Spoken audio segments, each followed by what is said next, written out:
ามเนาะคือในงามเลยนะบ่คันน้องบองบ่ได้อันนี้บ่ครัวที่รถยังรถคือรถยางหรือรถน้อยๆเพิ่นให้เพิ่นคันอยู่นี่เลยจะน่าก็เห็นยนต์ขึ้นยนต์ลงอย่างยนต์นะนครปากเซเนาะแต่นี่เครื่องบินเห็นเยอะไปถือว่าเป็นนครหนึ่งทางภาคใต้ของสปปลาวทางบ่อเจ็บน้องบองแล้วก็บ่าวตูนเบาเจ็บให้คอยเองนะกระฟอกกระไฟมีอยู่จะไปจับกองให้คอยเองนะมานี่ก่อนโธ่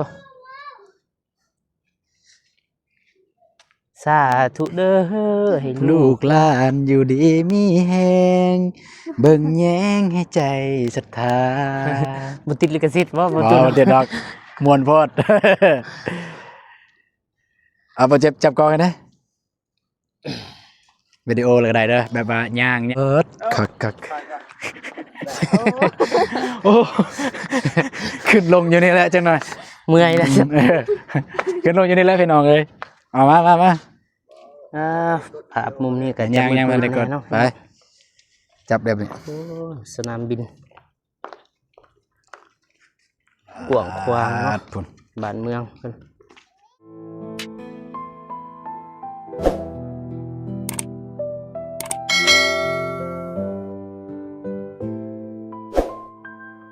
ตัดภาพมาที่เบาฝนแล้วก็ทีมงานทางเบาเจ็บเบาตูนแล้วก็น้องบองเนาะก่อนหน้านี้เบาฝนก็ได้ลงคลิปที่ว่าเบาฝนได้ไปรับเอาทางเบาตูนน้องบองแล้วก็เบาเจ็บเนาะแล้วก็เดินทางแล้วก็เบาเจ็บก็ได้ต่อจากคลิปที่ว่าเบาฝนได้มารับน้องบองแล้วก็ทีมงานเบาตูนก่อนบ่แม่โอ้แม่คลิปของเบาตูนแล้วก็ต่อจากเบาตูนแล้วก็เบาเจ็บเพิ่นก็ได้อัปเดตแล้วก็ได้ถ่ายคลิปในมือนี้เนาะที่ว่าสาเหตุที่ว่าหรือว่าจุดประสงค์ของเบาตูนที่ว่าพาน้องบองมาเที่ยวบ่เรือมาซื้อเครื่องนี่แหละคนอื่นหมดก็กราบทักทายสบายดีเด้อสวัสดีพ่อแม่พี่น้องเบิดสู่ผู้สู่คนบ่ว่าอยู่ในและก็ต่างประเทศก็ยินดีต้อนรับเข้าสู่ช่องเบาฝนลาวใต้คือเก่าคือเดิมพี่น้องตอนนี้ก็ทางทีมงานเฮาก็ได้ซื้อตู้ซักผ้าให้น้องบองพิธีเรียบร้อยแล้วก็หลังจากนี้ก็บ่ฮู้ว่าทางทีมงานเฮาสิไปไสต่อมีแต่ว่าเบาฝนก็สิอัปเดตเป็นระยะหรือว่าบางช็อตที่มันน่าสนใจไปจะได้ก็ไปเบิ่งไปชมนํกันนะพี่น้องไปเป็นหยังตัดคลิปบ่ตัดหน้าปกหน้าเบาฝนนั่นนึงสบายดีเด้อสบายดีเด้อดีน้องไปไสต่อบัดนี้แล้วแต่น้องเพิ่นว่าอยากไปไสคือได้ยินชมว่าอยากเบิ่งวัดใหญ่ไปวัดเนาะวัดใหญ่ๆเพิ่นว่าอยากไปกราบโอเครอเบิ่งเท่านี้แหละเนาะด้วยไปบัดนี้เด้อออกเดินทางก่อนเนาะพี่น้องไปตอนนี้ก็อยู่เมืองปากเซพุ่นน่ะ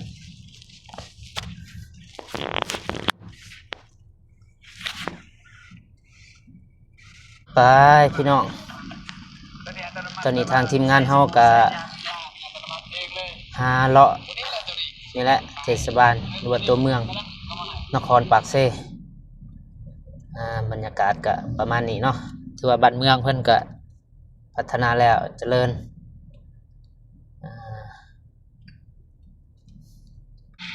ไปพี่น้อง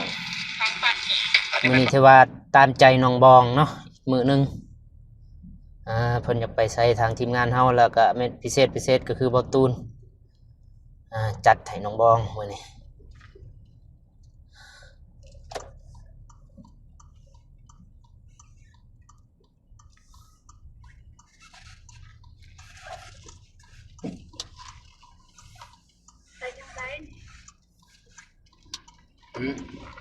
ไม่ยกไปพี่น้องยังหาบอลสิลงอยู่ลงคลิปได้บ่ประตูนได้อยู่โตอันนี้ได้ไปหาซื้อโทรศัพท์ให้ไผบ่ตุนน้องบองบ่ดูให้บ่ตุนเองบ่ตุนเอง หาโทรศัพท์ เสื มื อ อ หน่วยเก่า มือซองเพิ่นว่า ซอง เงินบ่พอเนาะ เลย งบเฮามันน้อยหามือซองเอา เพราะว่าหน่วยเก่าผมก็อยากแจ้งบันไดอะ แม นะ น แม่ เพราะว่าเฮาทำงานเกี่ยวกับช่อง YouTube นะเฮาก็อยากให้ FC เบิ่งแบบโตแจ้งๆอะ แม นะ นแมนแมนบ่เจ็บแมน เพราะว่าเฮาเต็มที่กับคลิปอะนะที่จริงแล้วเป็นเวียกของเฮาเลยนะคลิปคือของไอเตียงน่ะหาออกหน่วย7หน่วย เรามีเสียงเพลงอ่ะ แล้วทีมงานเฮาเนี่ยคนละหน่วย2หน่วยไปแดง ถ่ายคลิปเลย ไปเตะบ้าน ทางหน้าก็เป็นสนาม เตะบ้านน้องบองกดนี่แหละอันเลย สนามกีฬา นี่ดิเห็นป่ะนี่แหละบนเขาก่อตึกนะเห็นปะนั่นแหละสนามเตะบ้าน ตัวนี้บ่ น้องจื้อว่าอยู่ไซเขาไปบางยา บ่ถือ อันนี้ทางนาเนี่ย น่าจะแม่นตัวนี้เนาะบ่ตูนหานนี่บ่เด้ JK Mobile นี่บ่ฮักนี่อันนี้ ทางนั้นนี่ว่า ลองเข้าไปเบิ่งมีบ่มีก็ลองเข้าเลย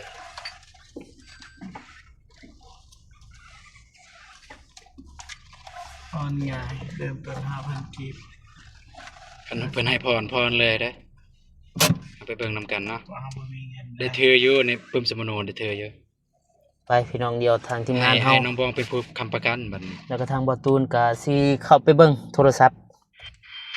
เพราะว่าโทรศัพท์ตัวเก่าก็สิว่าใช้ได้บ่ก็ได้แต่มันบ่แจ้งอยากให้ FC เบิ่งก็แบบแจ้งๆนะไปบ่ตูน ไป ไปน้องพี่น้องลงไปเบิ่งนํกันว่าบ่ตูนสิเลือกโทรศัพท์แบบใดสิเอาหรือบ่เอามีแต่ว่าไปเบิ่งนํกัน ย่านแต่บ่เอา พี่น้องตอนนี้ก็เข้ามาในห้าง เหลือ18ล้านต่อเซตต่อ3ปี ห้างโทรศัพท์ซึ่งมาบ่ตูนกับน้องบอง จากใดคือกัน ก็เลยมาเบิ่งแหละบ่ฮู้ว่าเพิ่นสิเอาหรือเปล่า โอ้ เอาตัวนี้เลยบ่ตัวนี้กำลังมีโปรลด โอ้ ราย คา เดี๋ยวนี้แบบมือนึงเลยบ่ล่ะมีมือสอง มีแมนมีเครื่องมือหนึ่ง เมื่อสองบ่ มือสองบ่มีบ่ มี โอ้ มีใจสดใจพรบ่ เมนมีใจมีทั้งใจสู้แล้วก็ใจพร สมมุติใจพรในราคาเต็มเท่าไหร่ กะราคาตามนี้เลย ราคาตามนี้เลยเนาะ เชื่อแต่ดอกเบี้ยบริษัทจะราย มันจะมีดอกเบี้ย สมมุติเฮาจ่ายต่อเดือนเท่าไหร่ มันสิมีเป็นระยะมันถืออยู่18ล้านเซตต่อเก่า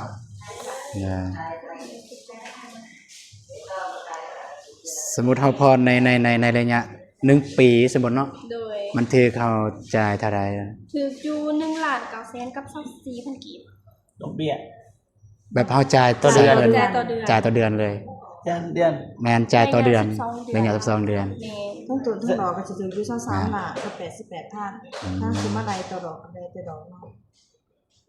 เสียหลอดเขาแต่4ล้าน กับ ใน 89 ยาน1ปี แม่น มีแต่4ล้านระยะ1ปี แสดงว่า18เป็น22ล้าน แม่น12 23 23ล้านคันแม่นเฮามีเงินจ่ายเลยก็จะจ่ายอยู่ในระหว่าง จ่ายเป็นราคา18ล้าน9แสนต่อเก่า ก็39แล้วนะ เอาจังสิตัวอย่างว่าเฮานี่ว่า1ปีแต่ว่าเฮามีเงินเขาอยากมาจ่ายให้มันไวอีก ก็ได้บ่เฮาจ่ายก่อนกำหนด ตัวนี้เขาจะไล่เป็นแบบดอก ได้ตามเดือนเลย โอ้ตัวนี้ จ่ายตามเดือนเลย พูดเอาเป็นเดือนเป็นเดือน โอ้แสดงว่าตัวนี้จ่าย 0% แม่นบ่นั่นบ่ ตัวนี้เนาะต้องจะใส่ฟรีก่อนเดือน แม่ ชื่อว่าขั้นตอนลูกค้าสามารถบางดาว บ่ ได้ มีดอกเบี้ย เนาะ บ่มีวางดาว ลูกค้าสิบางดาว8ล้านหรือว่า9ล้านก็ได้แต่10ล้านเอาตัว10ล้าน ก็ไล่ดอกเบี้ยเป็น10ล้าน ในวางดาวนี่มีหยังแหน่เอกสาร บัตรประจำตัวสมุนครัวใบยังยืนเงินเดือน3อย่าง เฮาพัดบ่มีเงินเฮาพัดบ่มีเงินเดือน หรือว่าลูกค้านี่ นี่ มีใบวี บ่มีใบยังยืนเงินเดือน บ่มีใบเงินเดือนแต่เฮามีเงินเดือน แต่ว่าเฮาแบบคือเฮาจังเสียอาชีพเฮาแบบถ่ายคลิปนะแบบ YouTube แต่ว่าเฮาบ่มีใบยังยืนอีหยัง ตัว ก็ นี้ เฮ็ด ค่ะ อะไร มันต้องมีใบวิสาหกิจ แม่ต้องว่าเฮา เป็น ขา ทะเบียน ขาย ธุรกิจ อ๋อเฮาพัดบ่มีบาดนี้ เฮาควรตามสิ่งที่มันบริษัทสิ่งที่เป็น เฮ็ดได้บัดนี้ได้เพิ่นว่า เพิ่นเงินใบยังยืนเงินเดือน โอ้ ตัวอย่างว่า ใบ มี เดือน สมโน สมโนมันมีแล้ว ใส่เอกสาร3อย่างเลย แม่น แสดงว่าบ่ได้ บ่ได้เฮา สมมุติคือเฮานี่เช่าสวนปีหนึงเทื่อหนึงสิเฮ็ดได้บัดนี้เฮาต้องได้เงินปีหนึงหั้นนะประมาณว่าเทื่อหนึง ปีหนึงเทื่อหนึงหมายถึงถ้าสมมุติว่าเรามีธุรกิจน่ะ แม่นเฮาได้เอาใบวิชาอังกฤษมา อื แทน ม ได้เงินเดือน แต่ก็อัปเดตสเตทเมนต์มา6เดือนย้อนหลัง อ่ะมาปกไว้ เฮ็ดอันไหนบัดนี้มาตูน อยู่ว่าซื้อมันซื้อ อิหยังนั่นนี่ คือสุดเลยบ่ โฆษณาบ่ โฆษณาไกเปิ้นบ่เบิ่งนี่จนพนักงานจนยิ้มเลย หรือว่าลูกค้าสนใจซื้อสุดเลยบ่เดี๋ยวเฮาเพิ่มโปรแกรม สุดๆเอ้ยลมเลยลมทั้งยืนเลย เป็นราคาโปรโมชั่นลดราคาปกติ เด้อเข้าใจเด้อ ในสปา คิดว่าง่ายนะเฮาอยากจะมาวางดาวจากพรนะใจพรแต่ว่าเอกสารมันจังซั่นน่ะก็จักสิว่าจังได๋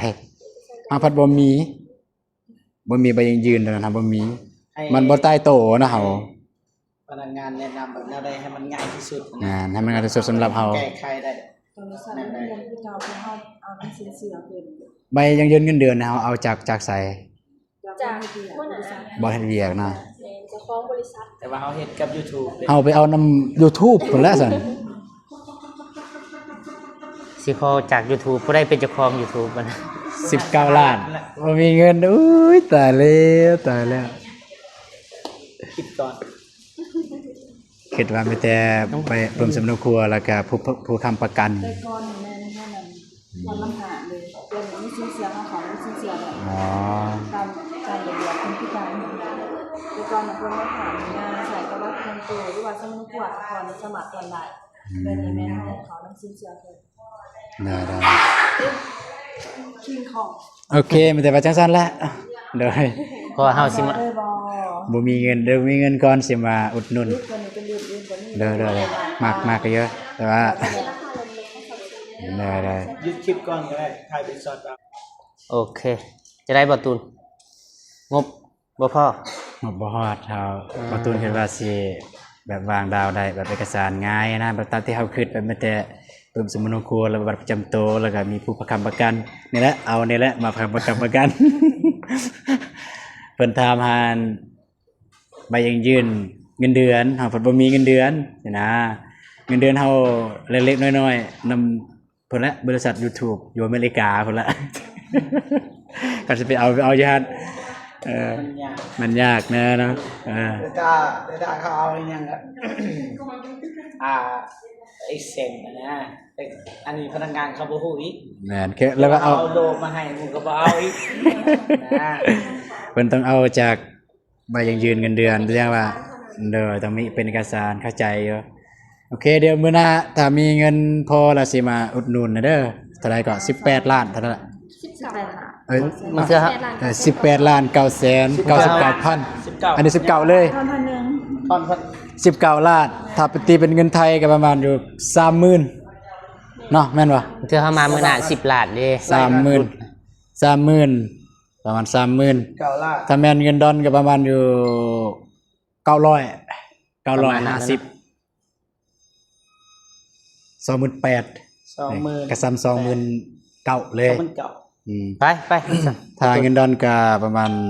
950 ขอบใจเด้อ เอาซอยเด้อ เด้อขอบใจหลายๆเด้อเด้อ ซอยเด้อ ไป ที่ว่า พี่น้อง หาสกุลโดยบนแอปกัน เด้อ ขอบใจ ขอบใจเด้อ คอยตั้งหลักก่อน เงินน้อยเอาไปทอยตั้งหลักคนก่อน เนาะเอาโปรนี่เด้อ เด้อ สบายดีเด้อเด้อ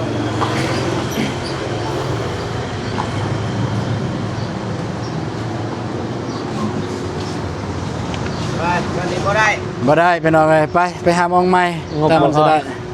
เอาก็อยากได้คือกัน จะได้กันบ่ไป เพราะคันเจ้าดาวเมื่อกี้มันก็ดาวเลยเนี่ย บ่คันเอกสารเฮาผ่านดาวเลย แต่ว่าเอกสารเฮาบ่ผ่าน ที่เฮาดาวเลยเฮ็ดให้เฮาแบบมีความกระตือรือร้นถ่ายคลิปดู แม่นเอกสารบ่ผ่าน เอาก็อยากได้จริงๆเลยโทรศัพท์นี่ถ่ายบ่ก็ถ่ายได้ แม่น แต่มันบ่ค่อยมีคุณภาพแต่ก่อนนี่มันโอเคคนเฮามันก็พัฒนาขึ้นนะ ไป โอเคไปหามองใหม่ หยัดมันมืดมันค่ำนะ เด้อ 3มื้อบาทอีก100ไปกูรักพี่น้อง มื้อนี้บ่ได้ สิได้เดินทางต่ออีก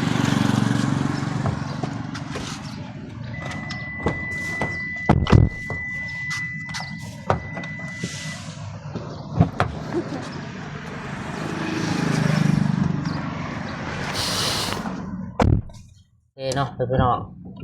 จะมีทางเบาตูนแล้วก็บ่เจ็บหรือว่าทีมงานเฮาก็ลงไปเบิ่งโทรศัพท์คิดว่าสิได้เนาะ บ่ได้ซ้ำ บ่ได้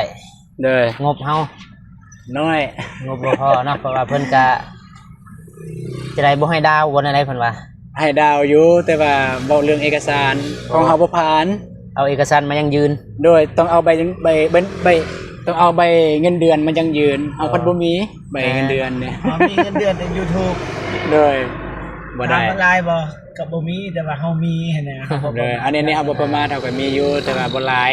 ถ้ามีหลายบ่ดาวดอกจ่ายสดเลยมาเดียวเลย แพงกว่าเก่า23ล้าน เด้อ แม่น 23ล้านบิด18ล้าน เอาสิไปใช้ต่อบัดนี้ ไปหาหมองใหม่ ไปหาหมองใหม่แล้วก็บางเทื่อสิแวลิ้นบ่นี่บ่นั่นก็มีแต่ว่าไปเบิ่งไปชมคลิปของบ่ฝนเนาะพี่น้อง เด้อ ไปเดี๋ยวบ่ฝนก็สิพา ไป ทีมงานไปเพราะบ่ฝนขับรถบ่ฝนก็บ่ฮู้เส้นทางดอกแต่ว่าบ่ฝนขับรถบ่ฝนพาไป เด้อมันมีนี่อยู่นี่สิริ สิรินี่สิริเจ็บ นี่ สิรินำทางแบบผิดเดินทางต่อเนาะพี่น้องบ่ฮู้ว่ามันสิไปฮอดไปสอดทางใด โอ้ตูนนี่ใกล้สิสำเร็จแล้วจะสร้างนี่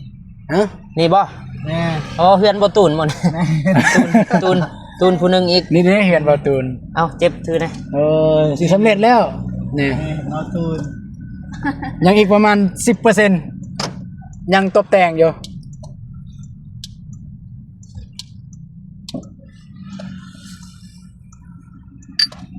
ไปใส่ไปอันนี้บ่วัดก่อนบ่เพราะว่าทหารบนระหว่างวันพุ่นกลับไปคืนบอน ไป เอาสิ วัด มื้อ ก่อนก็ได้ไปเที่ยววัดก่อน เดี๋ยวไปวัด อ่ะน้องบองเขาวัดเขาว่า วันใบเนี่ย ไปแดงไปเลยบางคน บ่กลับไป ใช้จวดอยู่แล้วนะ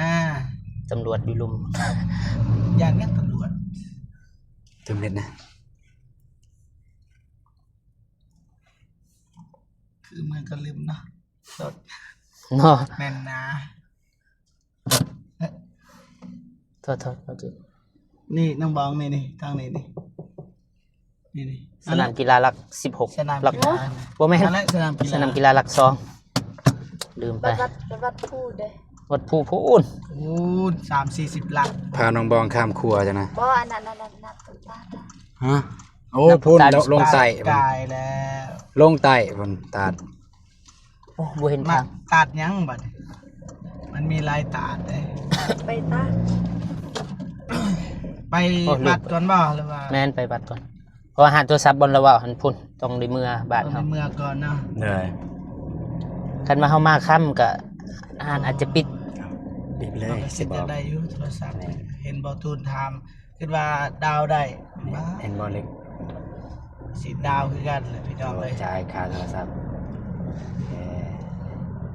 อันนี้เบอร์ก่อน ตลาดดาวเฮืองนั่นแห แต่ ละ ใส่เบอร์แล้วก็จะสิโอนให้เท่าใดสมมุติว่าคือของอ้ายนี่ก็ตัวนี้สำหรับ จะน้อยไทยอันนี้บอลปรางอันนะ โอ้บ่เจ็บ ได้ปะ แม่ บ่เจ็บคือบ่พามาลินแน่เพื่อน เพื่อนบ่เจ็บ ด้วย โอ้ยพ่อเพิ่นประจำการเนี่ยนี่พ่อเขาพ่นอยู่ฮั่นนี้ เป็นรปภ เป็นรปภพี่น้องเลยนี่ว่าขาม ครัวคำของน้องบอมสิ มา ลง แม่ ไปตายหัวบ่เคยเห็นน้ำของว่า บ่ นี่เด้น้ำของ นี่บ่ เห็นกวางว่า เบิ้งเนี่ยนะ นี่ เบิ้งตอนเก่งๆตอนนั้น ฮะกวางว่าคนเด้อเถิงกัน เบาพ่นเบาตูนนั่นแหละเบาตูนผักตูนพ่นไปลูกนี่ คักว่า นี่ คักน้องบอม กลางคืนแห่งงามเนาะ กลางคืนได้งามเลย ได้ นะ นี่ บ่คันน้องบองบ่ได้ อันนี้บ่ครัวที่ขามฝั่งไทย นี่แหละ เด้อ นี่แหละขมักฆ่าตัวตาย ข้ามคือการข้ามคือกัน ขอโทษขอ แต่ว่า อภั ยั ย ง ที่ว่า ครัวที่อันนั้นกระโดด แมน แมนนี่แหละ เขามาฆ่าตัวตายอย่างนี้แหละ พ่น อู้ เบาตูนนี่ผักอยู่ฮั่น เป็นครั้งแรกอู้ ผักบ่ ครั้งแรกเลยว่าเลย น้อย ลงไปเบิ่งเลยดีใจไปอีนี่แหละนี่ งามบ่พุ่นแล้วเฮาสิขึ้นวัดเรื่องละผู้สลาว อยู่เทิง คัก พระใหญ่พุ่น บ่คิดว่าฟันสิได้มาฮอดอันนี้ อันนี้เฮามา ได้หัวคอแล้ว บ่คิดบ่ฝัน แม่นบ่คิดว่าฝันได้หัวคอแล้ว สิมาถึงจุดนี้พี่น้องเอ้ย เนาะเอาน้องเดิมมาบ่แล้วก็ มันมีเงินเนาะบ่เจ็บคักอยู่ ห่วงไอ้ดี ก็กลัวแล้วแม่น้ำคลองนี่แหละแม่น้ำคลองเคยได้ยินบ่ อันนี้นี่บ่ได้กวางได้นี่ เคยได้ยินแล้วก็เคยเรียนตอนเรียนสมัยเรียนบ่ โดย อันนี้บ่แม่นในข้ามประเทศไทยบ่แม่น อันนี้ยังบ่ได้ข้ามประเทศไทยนะยังอยู่ เข้าใจ ลาว ผิดเด้ บ่แม่นทางบ้านบ่เตียงได้ข้ามไทย ไม่แต่อยู่จำปาสักนั่นแหละแบบจังซี่ ครัวย่างเพิ่น ครัวปักเซ่ กว่าลาว ก็ ญี่ นี่ ปุ่น เห็นเลยค่ะ แม่นทางพุ่นก็สิแม่นไทย แต่ว่ามันบ่โดยแม่นชายแดนน่ะนะ แม่นชายแดนพูนอยู่วังเต่าพุ่น มัน สอง มี เม็ด ซองถ้าเบื้องไทยนี่ว่าพวกขามไม่นำโค้งบัดเบื้องลาวพวกขามไม่นำคลองมันไปจบใส่กันอยู่ทางกลางมันว่าไทยมีไป โอ้ พวกขามไม่ น้ำครัวนี่แหละน้ำพวกอ้ายลอยตะกี้ สะพานนะสะพานข้ามแม่น้ำ อ้ายแล้วก็เบาฝนเบาเจ็บลอยสมัยไปเที่ยวไทย เจ็บอยู่นี่ นี่มันแต่ไทยลอยเลยน้ำนี่ ลอย ลอยไปฝั่งลาวตะกี้ เคยไปไทย เคยนี่3คนนี่ เขาไล่เฮาลอยเลย เฮาบ่มีเอกสาร เบิ เด้ ดเบิดเครื่องของเขาทิพย์เบิด บ่มีเอกสาร เปื่อยเลยเด้ ย่างอยู่ไทย ฮะว่าสิไปลิ้น เฮาบ่ได้จ่ายค่าอีหยังนี่แหละประมาณ900,000นี่ 2,000ย่าง เอาไปกินแล้วก็ ก็ บริ แส จาค นเป็น10,000 แล้วก็เบาเจ็บบ่ได้จ่ายบ่ได้จ่ายค่ากินเพิ่นก็ไล่แล้วเอาตำรวจไล่พวกอ้ายโดดเลยน้ำคลองเนี่ยลอยเลย แก้เครื่องนะครับมาแก้เครื่อง แม่น แม่ แก้เครื่องเลยสิว่าคุมกี่หายเด้อ ทางนี้บ่เจ็บ นุ่งแต่สลิปว่าคุมกี่หาย ทางนี้บ่ ไม่ กำลังเดินทางไปภูสะเล่าพี่น้องเอ้ยกับครั้งแรกในชีวิตของเบาตูนและการน้องบองก็ว่าได้เบาตูนยังไม่เคยไปให้การภูสะเล่า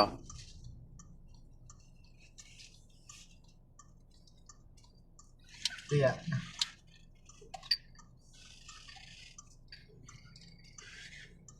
โอ้ this is good งามเติบเลย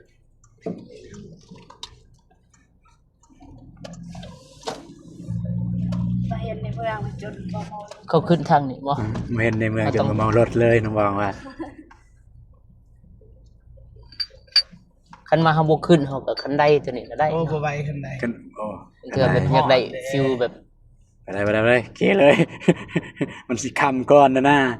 ไปเอารถทุกคนก่อนเฮาก็บ่เคยขึ้นในทางพุ่น ขึ้นทางนี้ขึ้นอยากขึ้นฝน เอาเคยขึ้นเทื่อนึงทางเกือบ น่าสาหัส ทางไปไสเด้นี่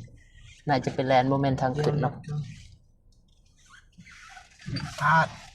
ขึ้นบ่ ฮะ ขึ้นบ่ ขึ้นรถขึ้น ย่างขึ้นบ่ บ่โอ้คำก้อนเนี่ยนะขนาดอย่าง แม่นมันสูงมันยาวเด้นี่ แม่นบ่ทางขึ้นทางนั้นเนาะบ่ บ่ เจ็บ เจ็บมันและประจำอยู่นี่ตะกี้สมัยบวชแม่นบ่เจ็บ เพิ่นบวชอยู่นี่บ่ จักคันนี่บ่เจ็บ โอ้ โอ้ ตะกี้เนี่ยบ่เจ็บ บ่ทางขึ้นบ่จัก ตะกี้บ่เจ็บบวชอยู่นี่แล้วตะกี้นี่โอ้ ทางขึ้นมาตั้งไหนไหม บ่ทางขึ้น บ่ ขึ้นไป เอารถใหญ่ขึ้น อ๋ออ๋อ ขอบ ขอบใจหลายเด้อ แม่นสิริตัวนี้บ่แม่นแล้ว บ่แม่นสิริอันนี้ขาทิพย์เลย แบบแบตอยากเบิดแน่นะมันก็เลย คิดเองไปพี่น้อง ขึ้นไปวัดภูสะเลา พอน้องบองก็บ่เคยเห็นเนาะแต่ว่าบางคนก็เคยมาแต่บ่ได้ขี่รถเนี่ยนะขึ้นเอา ไปเลย โอ้ยอยู่ภูสะเล่านี่แบบเวลาแต่เป็นตกดินนี่เพิ่นมาออกกำลังกายได้หลายเด้เนาะ โอ้แม่นักมวยกันอยู่นี่แหละนี่พูดชื่อออกป่า แม่นบ่ทางนี่ ที่อย่างทางเข้ามาเป็นอย่างสี่ เพิ่นแป้ง บ่แม่นบ่ทาง แมน ไปทางใด นี่ นี่บ่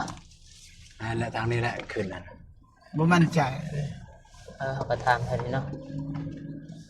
ขยันวัดตัวนี้ต่างภูสะเลาต่างมาจัง แต่ว่าเขาก็ไป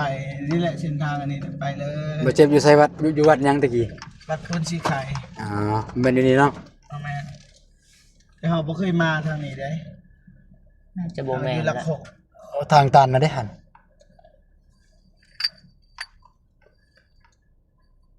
โอ้ตัวกว้างตัวฟาน สาวาสิงเต็ม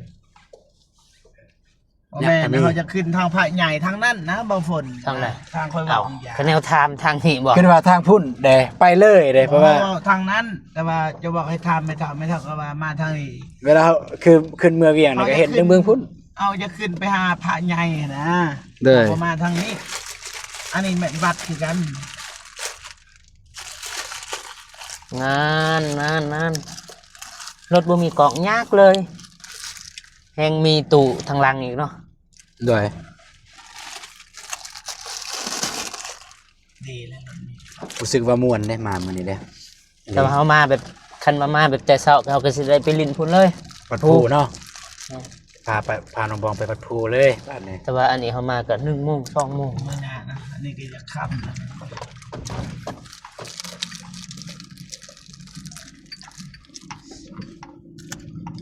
ไปกลับบนทางลุ่มมาแล้วเขาจะขึ้น ไปหาพระองค์ใหญ่ๆนะบัตรพระพุทธรูปไปกลับคืนสู่ทางเก่า พอแล้วหยุดก่อน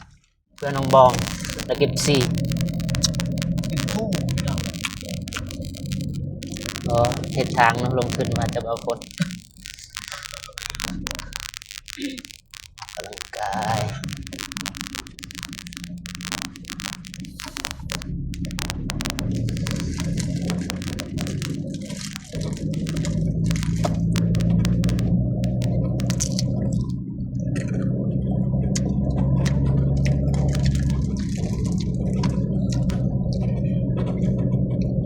โอ้ออกไก่นี่เนาะเนาะบ่เจ็บเนาะ แม่ไก่ไก่เข้าไปเขากลับไป คืออยู่เกมนี่โค้งนั่นน่ะ ในเกมบ้านในชีวิตจริง โอ้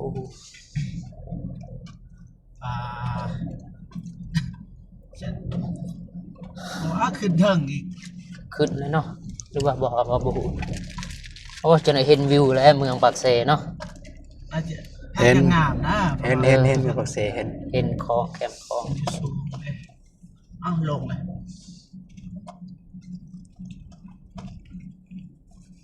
ธรรมดา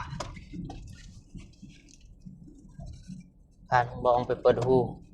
เปิดตาแม่นแต่เปิดหูซื่อเปิดตาซะ อย่าหลับตานะ หลับตาบ่เห็น หลับตาเลย แม่นเมาแล้วบ่โค้งอันนี้ เมาแล้วน้องบองเมาแล้ว หยุดก่อนยาวในท้าย ไปเลย งามได้ธรรมศาสตร์เธอเลยไปเลย ก็ได้ท้าย แบบว่าให้ผู้ใหญ่ใจบุญหรือว่า FC นี่รู้สึกไปกับเฮาเลยนะเอาไป แล้วก็บางเทื่อเพิ่นได้มาลิ้นลาวไต่เพิ่นจะเห็นน้ำนี้ก่อนประมาณนี้ลาวไต่พี่น้องเอ้ยบ่ได้ เส้น มา ทางงามพี่น้องเอ้ย เส้นทางงามคอนกรีต ทางอื่นรถบ่งามมันได้ทำ ไปเอารถบ่เจ็บไปขี่นี่ จังว่าเพราะว่ามันขึ้นภูเขาต้องเฮ็ดมันงามอย่ามันภาษาเอิ้นกงมันกระปิลแล้วนะมันปรับก็ต้องเอามา ไปใส่งบลายเติม เออเมืองใหญ่เนาะ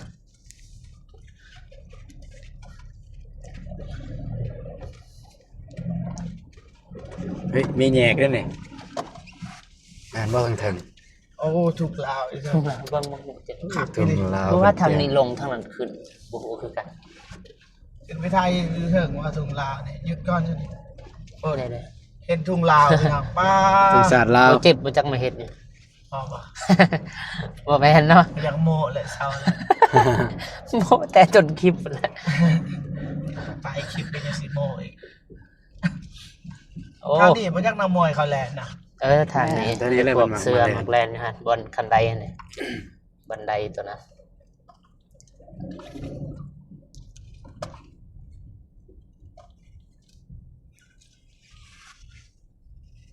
วัดพุทธลาวแดนสวรรค์นิรมิต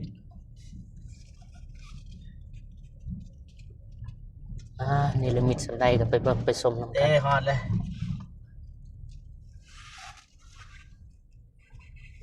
ผ่าใหญ่แล้ว เอาจอดรถก่อนจอดรถก่อน ผ่าที่เฮาแบบเลี้ยวเห็นนั่นนะ โอ้ โอ้น้องบองโอ้ เต้นเดินบองให้เบิ่งเย้เย้เย้ ไง ไป ไป ไป พี่น้องตอนนี้ก็ฮอดวัดภูสะเลา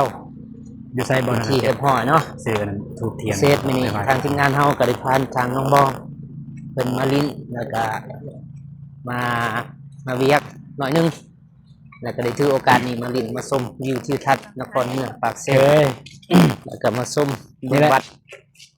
ถูกภาพมุมซูมไปหมดเลยเบิ่งปากเซนครปากเซพูดสนามบิน ไป สนามยนต์เด้อสนามยนต์ กว้างบ่ อ่ะ โอ้สนามบินบ่ไป สนามบิน สนามบินบนนั้นบ่ที่ว่าบ่เจ็บเคยไปขี่กับบ่ตูนเอาน้องบอง ไป3 คน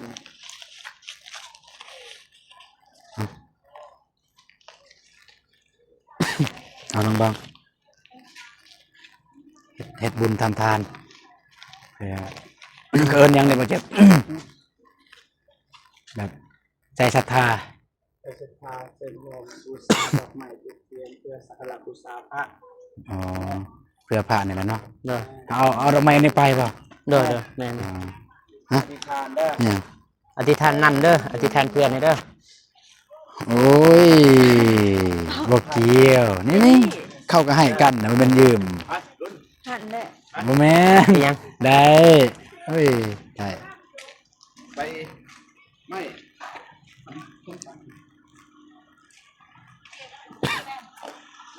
อธิษฐาน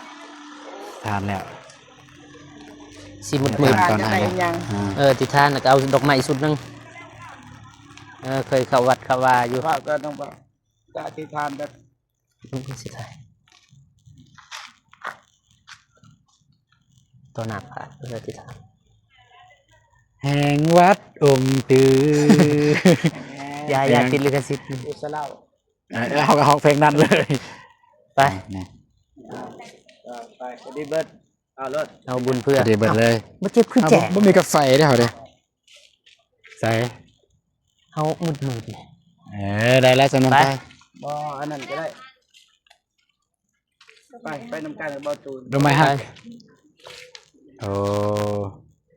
อิหยังดอกไม้ เปลี่ยนซั่น ไป เปลี่ยนได้บ่ ได้เลย ได้อยู่นี่ บ่เป็นหยังเสียบอันนี้ก็ เพิ่นมัดไว้อยู่นี่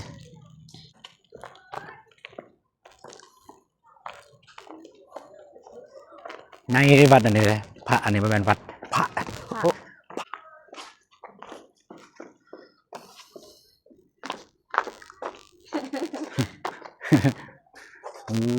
ลงเลยลงเลย แอมแหละ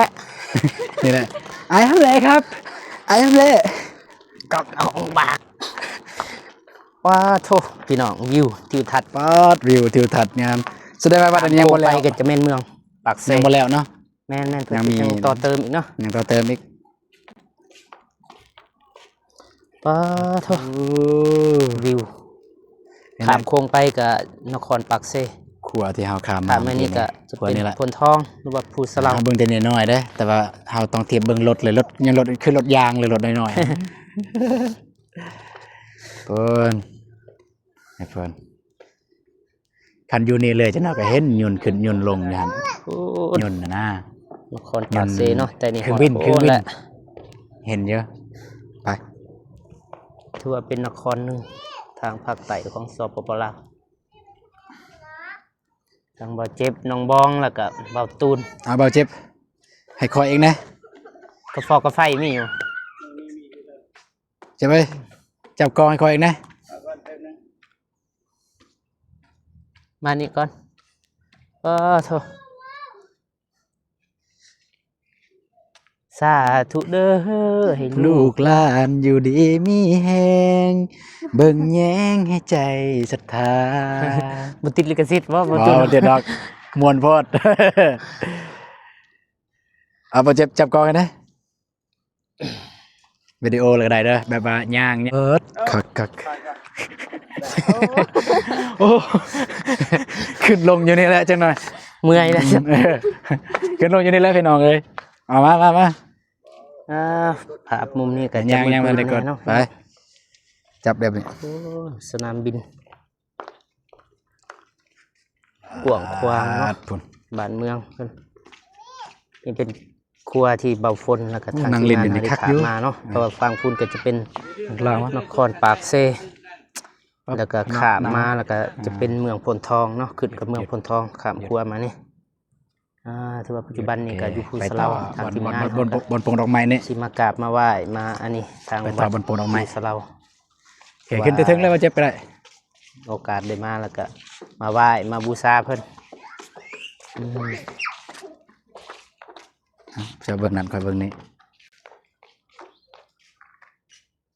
อยู่ใส่บอลวางดอกไม้จะสิใส่แล้วเด้อโอเค มีบอลนั่นน่ะเลยเห็นเขาวาง นบก่อนบ่จึงให้วาง นบก้อนนั่นแหละ โอเคไป ไปรู้สึกว่าเตาะ เฮาบ่มีอันนั้นเด้ทูบเทียน ก็บ่มีหยังบุษอันนั้นมันอยู่ที่ใจเฮาต่อไปก็มีนั่งคุกเข่าอธิษฐานเด้อ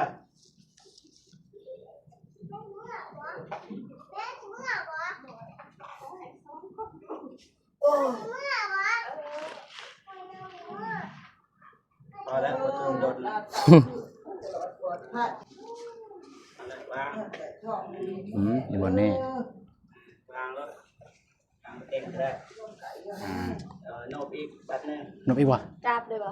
บ่กราบก็ได้ ก็คือเข้าวัดอัน ก นั้น ราบ3 บาทโอเคไปลูกไปแล้ว โอ้ปอดเนาะ เอา ใหญ่ ประตู อามแหละนี่เลยอามแหละนี่เลยอามแหละนี่เลยเด้อเอาบ่เจ็บอีกนี่ สาธุนำเด้อ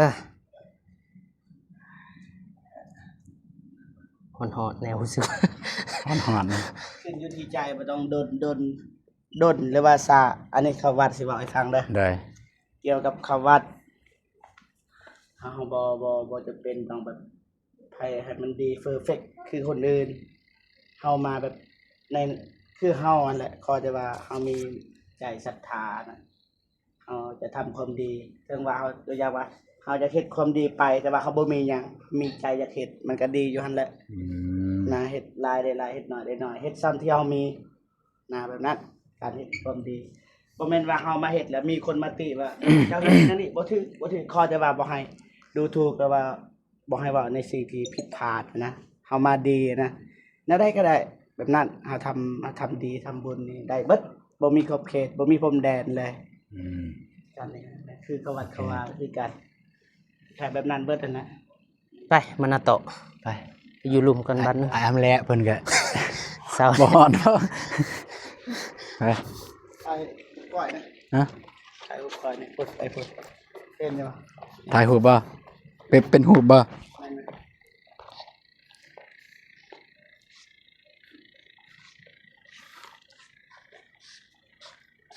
เอาก่อนน้องบองเอาก่อน โธ่ ยับมานี่เลยบ่ วัด นั่นน่ะให้มันเห็นหน้า ง่ายเติม เห็นหน้า เนาะ เลย ไปดิ หนึ่ง Hello สอง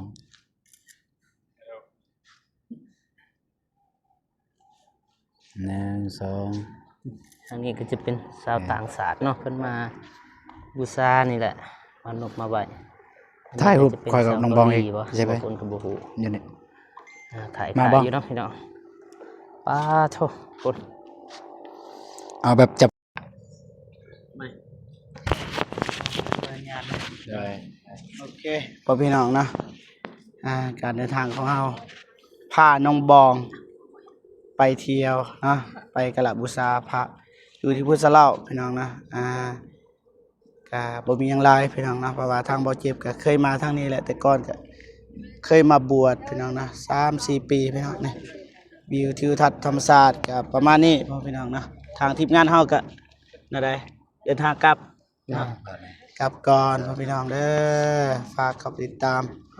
ซองบ่ตูนบ่ฝนบ่เจ็บเนาะแต่เสียดายบ่มีซองของน้องบ่น่าจะสร้างใหม่อีก มีแผน ประมาณนี้พ่อพี่น้องทางทีมงานก็ขออนุญาตกลับบ้านก่อนเนาะต่อไปก็บ่เจ็บสิถ่ายต่อพี่น้องเนาะ อย่าลืมไปเบิ่งทางซองของเบาเจ็บ จะได้ก็ขอบคุณนะผู้ใหญ่ใจบุญทุกท่านนะ FC ทุกท่านที่เข้ามาเบิ่งมาชม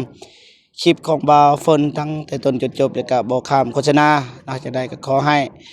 FC และว่าผู้ใหญ่ใจบุญทุกท่านนะจงมีแต่ความสุขสุขภาพแข็งแรงขออายุมั่นควรยืนนะความเจ็บบ่ให้ได้ความไข้บ่ให้มีปรารถนาสิ่งใดขอให้ได้สิ่งนั้นเนาะอย่าเจ็บอย่าจนแล้วก็ให้ลำรวยๆยิ่งขึ้นไปเนาะขอให้พระ คุ้มครอง คุ้มครองพี่น้องเนาะพระใหญ่ ดึงวิวมาไล่ ดึงวิวมาหลายๆ2-3 ล้านวิวก็โอเคแหละพี่น้องเนาะโอเค เอาม บ๊ายบาย แบบโพ ไปถ้าคลิปนี้ได้แสนวิวจะกลับมาอีกครั้งเด้อ ไป